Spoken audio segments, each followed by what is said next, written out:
As many of you know, throughout the summer we invite our congregants to offer words of Torah from our bima. It's really fun for me tonight to invite one of my friends forward to offer words of Torah. Sarah Fields, who we've been friends for about 10 years. Sarah's been connected for Beth about that amount of time. She's helped out in many different parts of Beth including the Orchard and Beth Women, some of our justice work. She is an individual who lives the value of tzedek in her life every day. She's served the Jewish community well, specifically as one she worked at the Jewish Community Relationships Council, JCRC, and now she works at one of our most amazing local nonprofit partners, Life Move. So it's awesome to have Sarah offer words of Torah this evening.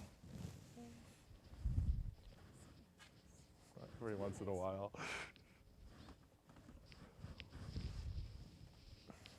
Overwhelmed by what Rabbi Prosnich just said about me. I wish my parents were here. Shabbat Shalom, everyone. So, as was alluded to earlier, this past Wednesday was Tu B'Av, a day that has become something of a Jewish love holiday among certain secular Jews. However, the history is, as ours tends to be, more complicated. The holiday was well summed up by an excellent and very, very niche social media account that I follow that said, the marketing team who turned go to the fields and catch a virgin dressed in white to take as your wife into Jewish Valentine's Day deserves a big raise. It's Jewish memes only if you're curious. In all seriousness, the morphing of a tradition of single women dressing in white and going out to the fields to attract a potential suitor to wine and chocolate after services, and yes, there is a wine and chocolate after services, thank you to those sponsoring, is a pretty good one. And we've seen even just in the service tonight, Cantor Spall change some lyrics on us, and those kinds of progressions are really positive. But unfortunately, not everything has evolved in such a delightful direction.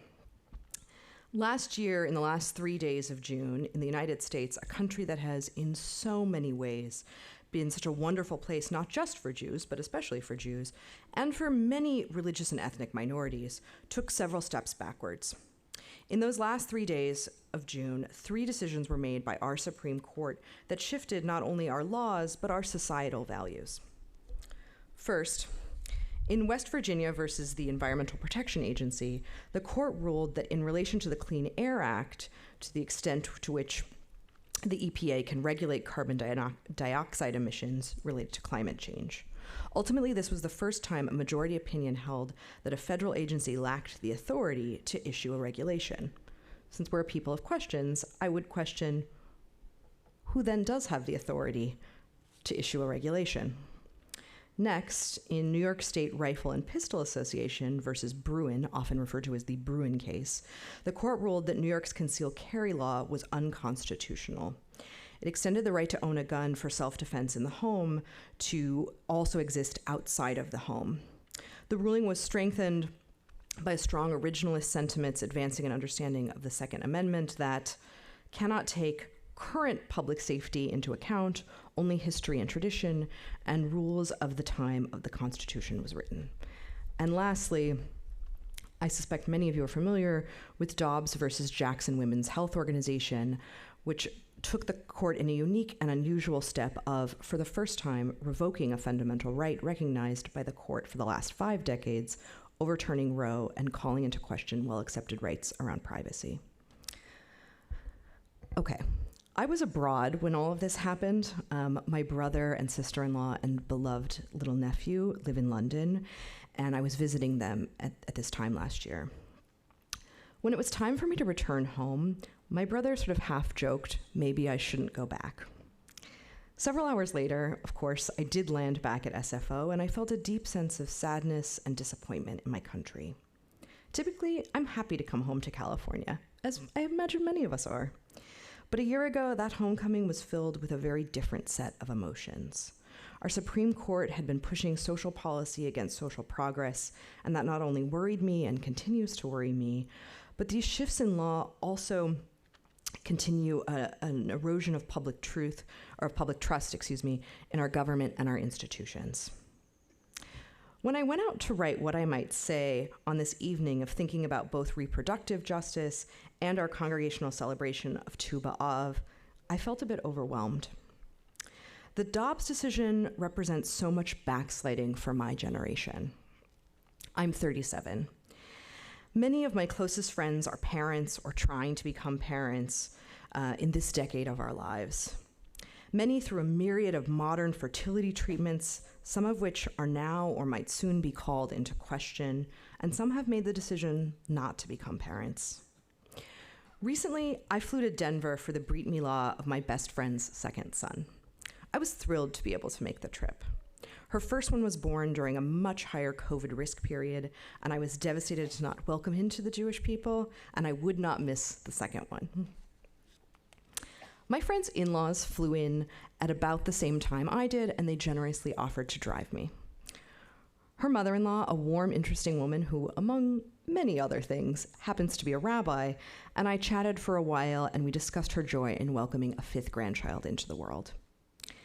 She paused and said, "My children have done a great job adding to the population of Jews in the world." And I was struck by this sentiment. So much of the broader discourse is about worry for the planet, the overall growing population, and scarcity of resources. But when it comes to Jewish babies, the conversation is a little bit different.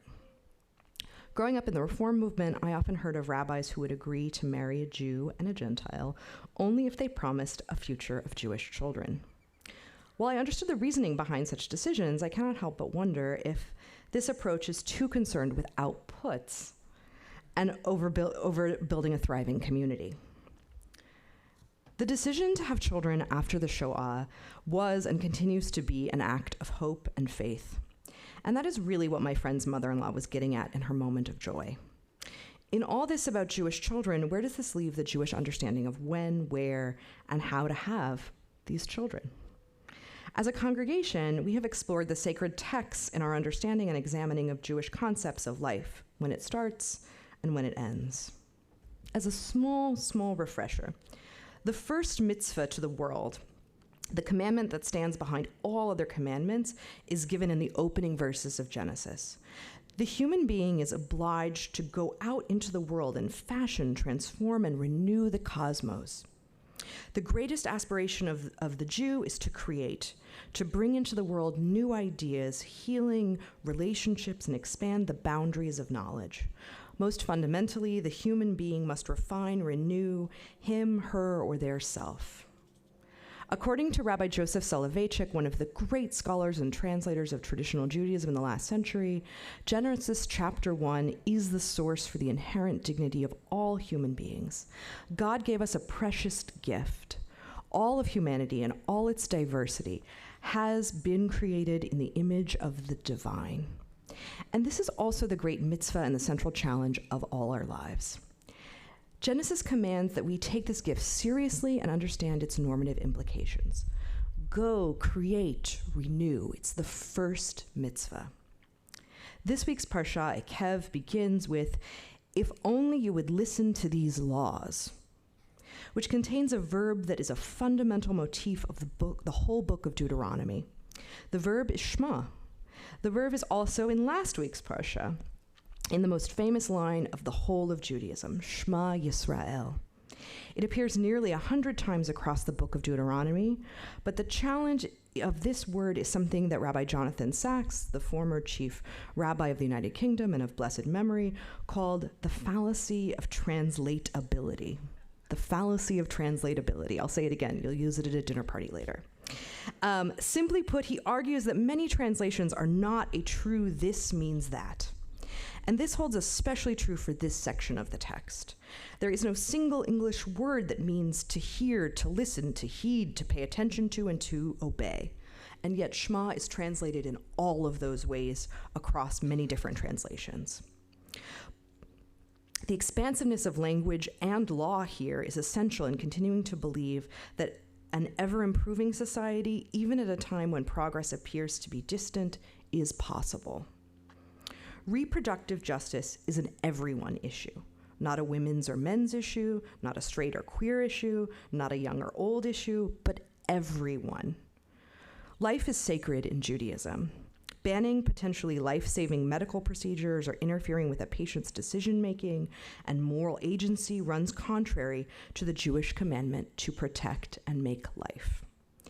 This belief, combined with biblical and rabbinical emphasis on human dignity, has led our reform movement to view the life of a pregnant individual as paramount, placing a stronger emphasis on protecting existing life over that of potential life. Last fall on Yom Kippur, Rabbi Prosnit, in that very sanctuary, while walking with the Torah, said to me, "I have a sign for you." And the sign reads, "Abortion bans are against my religion." It's hanging in the window of my apartment, and I believe there are stickers here in the back that say the same thing. These messages are printed by NCJW, the National Council of Jewish Women, a very important organization which I've had several different connections to, including, if you're interested, traveling to Kenya, and I'd be happy to talk to you more about that, perhaps on another Shabbat or after. I want to say that I'm really proud to be part of this community that deeply explores and then puts into action our Jewish values. Ruth Messenger, the former Manhattan Borough president and American Jewish World Service leader, once said, "Despair is not actionable. We know that as Jews. We thrive in a free society, one that has strong institutions and protections and rights for everyone." I hope that many of you here this evening will join our congregational efforts. There's additional information in the back about upcoming events, including later this month, and I look forward to connecting more after services. Shabbat Shalom, everyone.